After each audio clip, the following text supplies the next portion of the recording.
नमस्कार,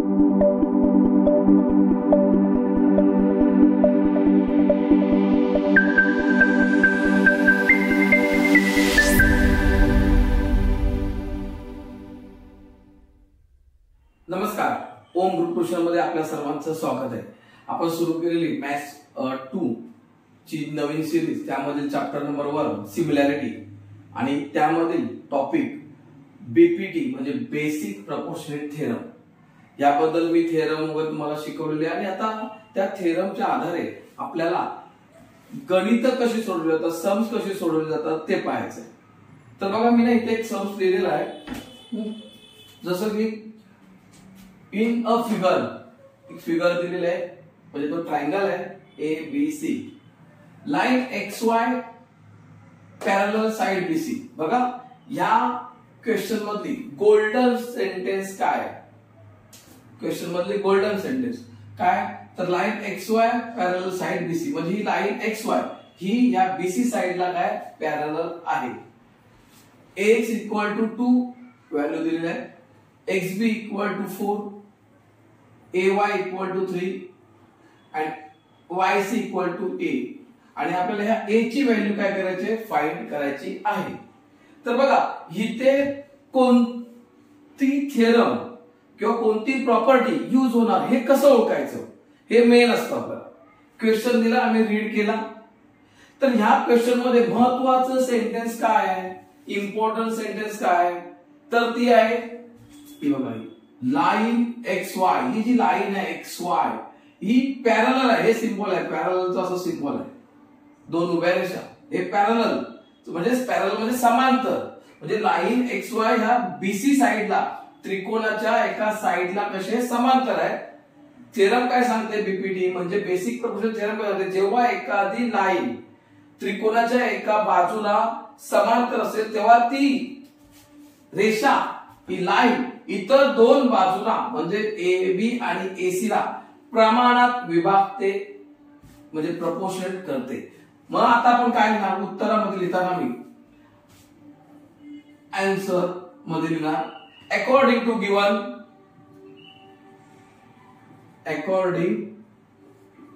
given information. तर आपल्याला गिवन इन्फॉर्मेशन काय, triangle A B C, in triangle A B C line, महत्वाची sentence, line X Y parallel side B C, हे given आहे, हे कसं आहे, गिवन आहे। देयरफॉर हे असं असल्यामुळे एक लाईन एका ट्रायंगलच्या एका साइडला समांतर असल्यामुळे काय करतोय आपण, बेसिक प्रपोर्शनेट थेरम वापरतोय, म्हणजे प्रमाणात ते मूलभूत प्रमेय हे वापरतोय। काय वापरतोय आपण, बेसिक प्रपोर्शनेट थेरम। आणि मग त्याचा यूज करून सूत्र कसं तयार होतं, फॉर्म्युला, तर ax, बघा ही साइड ax भागिले xb equal to ay divided by yc। इथे लिहिलं आपण काय, बेसिक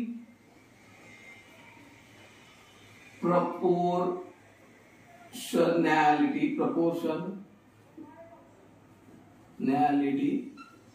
थेरम, म्हणजे त्याला शॉर्टकट मध्ये आपण बीपीटी। आता सूत्र तयार झालं, बरोबर, समजलं आम्हाला काय फॉर्म्युला वापरायचा आहे, लिहून घेतलं, कोणत्या ट्रायंगल मध्ये करायचं आहे ते पहिलं लिहिलं, त्या क्वेश्चन मधली गोल्डन सेंटेन्स लिहिली महत्वाची, की ज्याच्या बेसवरती ही बीपीटी थेरम इथे वापरतोय, आणि तो सूत्र बनवून घेतलं, फॉर्म्युला यूज करू। आता व्हॅल्यू पुटअप करूया, एक्स ची व्हॅल्यू किती आहे 2, xb 4 इक्वल टू ay 3 आणि yc आहे a। दोन फ्रॅक्शन तयार झालेले आहेत, दोन फ्रॅक्शन मध्ये न्यूमरेटर डिनोमिनेटर, पण इथला डिनोमिनेटर नाहीये, म्हणजे आपल्याला इथे क्रॉस मल्टिप्लिकेशन करायचं आहे, म्हणून आपण काय करणार, 2 into a equal to 3 into 4. इथे आपण काय करणार, a equal to हा 2 इथे मल्टिपल आहे, तिकडे जाऊन डिवाइड होणार 3 into 4 डिवाइड बाय 2. आता हे बघायचं आहे बघा, डिव्हिजन करताना न्यूमरेटर आणि डिनॉमिनेटर ह्यांच्यामध्ये होतं, न्यूमरेटर मध्ये होत नाही किंवा डिनॉमिनेटर होत नाही. तर डिनॉमिनेटर आणि न्यूमरेटर मध्ये, पण डिनॉमिनेटर मध्ये 2 आहे, न्यूमरेटर मध्ये किती 4 आहे आणि 2 च्या टेबल मध्ये 4 येतात. तर मग आपण काय करू शकतो, 2 1 जा 2, 2 1 जा 2, 2 2 जा 4. मग इथे राहील a इक्वल टू 3 2 जा 6. काय झालं 6. म्हणजे आपल्याला इथे a ची व्हॅल्यू आलेली आहे. बरोबर. तर बघा पुढचं गणित, पण हे आहे ते कृती करायचे, ऍक्टिव्हिटी दिलेली आहे त्याच्यामध्ये करायचे. बरोबर. तर आपण दुसरं गणित आता पाहणार आहोत. सेम प्रॉपर्टी वापरायचे, सेम थिअरम वापरायचे. क्वेश्चन आहे मला काय ते, बरोबर. पण इथे करायचे की आपल्याला ऍक्टिव्हिटी, पण त्याने दिलेली ऍक्टिव्हिटी फिलिंग द ब्लँक्स आहेत त्या भरायच्या, पण आपल्याला त्या सहज एवढ्या शक्य होत नाही भरायला. मग त्या कशा सोडवायच्या ते मी तुम्हाला परत समजवतो. इथे पण तसंच दिलेलं आहे, in triangle ABC DE parallel side BC. बघा पुन्हा इथे तेच आलं, डीई पॅरलल साइड बीसी म्हणजे काय, तर त्रिकोण एबीसी मध्ये ही जी डी सेगमेंट आहे ही एका साइडला कसे पॅरलल आहे. बरोबर. इथे एक बेनिफिट काय आपल्याला, किमती दिलेल्या आहेत. AD equal to 6, DB equal to 9, EC equal to 7.5 आणि ए आपल्याला ही क्वेश्चन मार्क ही काढायची आहे. बरोबर. पण इथे कंप्लीट करणं, इनकम्प्लीटेड ऍक्टिव्हिटी ते आपल्याला कंप्लीट करायचे. मग यांनी ते दिलेलं असतं आपल्या क्वेश्चन मध्ये की क्वेश्चन मध्येच आपल्याला सोडवून दिलेलं आहे काही प्रमाणात. तर मग इथे दिलेलं आहे इन ट्रायंगल एबीसी हे दिलं आहे. हे असं जास्त पुन्हा लिहायचं असतं क्वेश्चन पत्रिकेमध्ये, उत्तर पत्रिकेमध्ये. सेक डी पॅरलल साइड बीसी म्हणजे ही गोल्डन सेंटेन्स पुन्हा त्यांनी ते लिहून काढली. ही गिव्हन आहे, गिव्हन लिहिलं, रिझन लिहायचं आहे, महत्वाचं कारण लिहायचं. आता ह्या सेंटेन्स वरून असं लक्षात येतं की बीपीटी आहे, basic proportionality theorem. Basic proportionality theorem मध्ये काय होतं, तर ही जी सेगमेंट आहे ही त्रिकोणाच्या ट्रायंगलच्या एका साइडला पॅरलल आहे, तेव्हा ही सेगमेंट या दोन साइडला ट्रायंगलच्या अदर 2 साइडला डिवाइड करते, पण ती प्रपोर्शनेट मध्ये करते. म्हणजे एडी डिवाइड बाय डीबी हे बघा इथे आणि एई डिवाइड बाय ईसी हे पण दिलंय तिथे. बरोबर. त्याच्यानंतर मग त्यांनी काय केलं, व्हॅल्यू पण पुट अप केले. एडी ची व्हॅल्यू 6, डीबी ची व्हॅल्यू 9,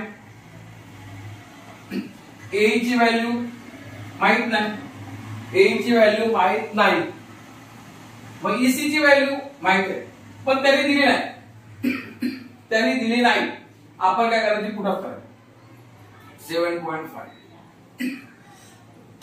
सॉरी, पुढे काय करणार, क्रॉस मल्टिप्लिकेशन. आता यांनी डायरेक्ट काय केलंय, 6 into 7 divide by 9 equal to केलेला ए इक्वल टू. आता ही स्टेप मी थोडीशी तुम्हाला इथे एक्सप्लेन करतो पुढे. 6 into 7.5 equal to cross multiplication A into 9 हे रकम. बरोबर. आता काढायची व्हॅल्यू कोणाची, ए ला इथे ठेवला, 9 इथे डिवाइड केले म्हणजे काय 6 into 7.5 divide by 9 equal to A. इथे लगेच दुसऱ्या स्टेपला उत्तर पाहिजे, पण आपल्याला लगेच येत नसेल तरी असं थोडं सर्व वर करायचं पेन्सिलने आणि सोडवायचं. आता इथे काय होणार, कन्फ्युजन आहे, 7.5 आहे पण हे टेबल मध्ये 3 3 चा होत आहे. न्यूमरेटर आणि डिनॉमिनेटर मध्ये एका टेबल मध्ये 2 नंबर आहेत म्हणजे 6 आणि 9. मग 6 आणि 9 हे 3 च्या टेबल मध्ये येतात, मग ते करून घेतलं. 3 2 जा 3 3 जा म्हणजे 2 into 7.5 divided by 3 equal to 8. इथपर्यंत बोललो. पण परत प्रॉब्लेम काय मला इथे पॉइंट आहे 7.5 काय करणार कन्फ्युजन पण मग मी काय करणार इथे 2 into याचा पॉइंट आहे म्हणून ते 10 खाली घेणार आणि हे 3 देणार इक्वल टू 8. लक्षात घ्या हे परीक्षेला उत्तरामध्ये लिहायचं नाही, उत्तरामध्ये इथे उत्तर काढून दाखवायचं. हे तुम्हाला मी एक्सप्लेन करतो एक्स्ट्रा हे उत्तर कसं येतं किंवा पॉइंट मध्ये आलं तर काय करायचं तर पॉइंट नंतर डेसिमल पॉइंट नंतर सिंगल नंबर असेल तर त्याला 10 ने डिवाइड करायचं. आता मी काय करणार 2 च्या टेबल मध्ये 5 येतात 2 1 जा 2 2 च्या टेबल मध्ये 10 येतात 2 2 5 जा 10 बरोबर. नंतर इथे 5 ने पण डिवाइड होऊन 75 ला बघा 5 1 जा 5 5 1 जा 5 बरोबर राहिले 2 5 5 जा 21 म्हणजे 15 5 जा 75. पुन्हा 3 च्या टेबल मध्ये 15 येतात 3 1 जा 3 3 5 जा 15. आता इथे 1 आणि हा 5 म्हणजे 5 1 जा 5 1 into 5 हा राहिला a म्हणजे आपलं लास्टला उत्तर आलं a equal to 5. आता हे उत्तर a equal to 5 मला इथे लिहायचं a equal to 5 सॉल्व. पण इथे त्यांनी काय केलं नेमक्या स्टेप मध्ये संपवलेलं आहे. जी मुलं हुशार आहेत ज्यांना कॅल्क्युलेशन जमतं ते इथल्या इथे करतील नो डाऊट मोठी गोष्ट नाही. पण ज्या मुलांना हे समजतच नाहीये काही गोष्टी बेसिकच नाही माहिती आहे तर त्या मुलांसाठी असं आपण रेफर केलं लक्षात घ्या. बरं तसंच पुढे अजून एक सेम आहे तशाच कंडिशन सम मध्ये परत सांगितलं in triangle ABC line PQ parallel side BC ला पॅरलल आहे म्हणजे जिथे बीपीडी एपी बरोबर 10 दिलेला आहे पीबी इक्वल टू 12 पीबी ची व्हॅल्यू पण दिलेली 12 एक्यू 15 गिवन आहे. Find then the complete the following activity to find the value of QC. त्या QC ची व्हॅल्यू फाइंड करायची आपल्याला. ऍक्टिव्हिटी आहे फिलिंग द ब्लँक्स भरायचे दुसऱ्याच्या बघून भरू शकता किंवा मग आपल्याला स्वतःच्या डोक्याने सोडवू शकता. मग स्वतःच्या डोक्याने सोडवणं चांगलं असतं कारण आपल्याला ते प्रॅक्टिस करून आपल्याला 100% गॅरंटी आहे की आपलं उत्तर बरोबर आहे. एखाद्याने समजून चुकून लिहिलं असं चुकीचं तरी आपण बघून काढू. त्यामुळे फिलिंग द ब्लँक्स आहेत म्हणून आपण असं भरोसा राहायचं नाही परीक्षेला की आपण कोणातरी बघून काढू संपून जाईल विषय नाही. कॉन्फिडन्सली स्वतः सोडवा. तर बघा इथे बीपीटी आहे कारण काय तर ही एक गोल्डन स्टेटमेंट दिलेलं आहे क्वेश्चन मध्ये लाईन पीक्यू ही पॅरलल आहे ट्रायंगलच्या एका साइडला बरोबर. एक गिवन झालं इथे लिहिलं ते तिथे दिलेलं आहे त्यांनी तसंच करायचं. Therefore by basic proportion theorem हे तुम्हाला लिहायला आलं हे फिलिंग द ब्लँक्स होते हे फिलिंग द ब्लँक्स आहे बरोबर. म्हणजे याच्या पुढे हे लिहायचं असतं म्हणजे डायग्राम काढल्यामुळे मी लिहिला इथे. आता फॉर्म्युला तयार केला मी AP upon PB AP upon PB AQ upon QC formula value put up केला. एपी ची व्हॅल्यू 10 पीबी ची 12 एक्यू ची इथे दिलेली आहे इथे लिहिली नाही इथे आपल्याला मारायची आहे म्हणजे इथे आपण ही भरली 15 क्यूसी ची व्हॅल्यू आपल्याला फाइंड आउट करायची. पुन्हा इथे तसंच क्रॉस मल्टिप्लिकेशन करायचं आपल्याला.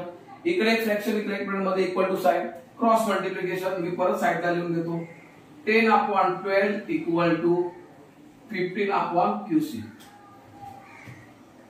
क्रॉस मल्टिप्लिकेशन करताना 10 इंटू क्यूसी हे बघा हे क्रॉस नंतर 15 इंटू 12 पुढे हे मल्टिपल आहे तिकडे जाऊन डिवाइड होणार मग QC equal to 15 into 12 divide by 10. आता एकदम इझी आहे कारण काय 10 च्या टेबल मध्ये 5 च्या टेबल मध्ये 10 पण येतात 15 पण येतात. 5 2 जा 5 3 जा. पुन्हा इथे सांगतो डिव्हिजन करताना न्यूमरेटर डिनॉमिनेटर ह्याच नंबर मध्ये होतं न्यूमरेटर टू न्यूमरेटर होत नाही. नाहीतर एखादा बोलेल 3 च्या टेबल मध्ये 12 पण येतात 15 पण येतात मग 3 5 जा 15, 3 4 जा 12. नाही, लक्षात घ्या, पण हे असं करणारी मुलं आहेत, मला भेटतात शिकवताना. कधी कधी अशी मुलं भागाकार करणारे आपल्याकडे आहेत. लक्षात आलं का? तर पुढे येते 2 च्या टेबल मध्ये परत 12 येतात. 2 1 जा 2, 2 6 जा 12. म्हणजेच आपल्याला QC इक्वल टू उत्तर बघा 3 × 6 18. मग लास्टला फायनलला मला इथे उत्तर, आता इथे बघा हे क्रॉस मल्टिप्लाय केलं बरोबर, इथे काय लिहिणार QC इक्वल टू बरोबर ना, इथे 15 येणार, कारण 15 × 12 हे बघा 15 × 12 म्हणजे माझं हे इथे येणार. हे बघा इथे पण आलं तेच 15 × 12. नंतर मग हे डिव्हिजन करून उत्तर मी काढलेलं इथे 18, म्हणजे QC ची पण व्हॅल्यू इथे आलेली आहे. तर अशा प्रकारे मी तुम्हाला BPT म्हणजे बेसिक प्रपोर्शनेट थिअरम यामध्ये ही 3 सम दिलेले आहेत आणि हा स्पेशल व्हिडिओ वेगळा केलाय. प्रत्येक टॉपिक म्हणजे प्रॉपर्टी, म्हणजे आता इथे बेसिक प्रपोर्शनेट थिअरम झाली बरोबर. याच्यानंतर 3 पॅरलल लाईन आहे, याच्यामध्ये 3 पॅरलल लाईन आहे. नंतर अँगल बायसेक्टर थिअरम आहे. तर आपण ह्या प्रॉपर्टी, प्रत्येक प्रॉपर्टीचे 3 3 4 4 5 5 गणित सोडवायचे, जेणेकरून ते आपल्याला परफेक्ट डोक्यामध्ये कोणत्याही समाला आपण सोडवू शकतो. कमीत कमी आपल्याला बेसिकच्या मेन प्रॉपर्टी त्या सगळ्यांची सम सोडवायचे, लक्षात घ्या. आणि मी तुमच्या बरोबर आहे, मी तुम्हाला सोडवून देत राहणार आहे. लक्षात, तुम्हाला काय डाऊट असतील, समजत असेल तुम्ही मला परत विचारू शकता. हा, आणि आपलं हे चॅनल तुम्ही सबस्क्राईब करा, लाईक करा, शेअर करा, तुमच्या मित्रमंडळींना सांगा, आजूबाजूला सांगा. धन्यवाद.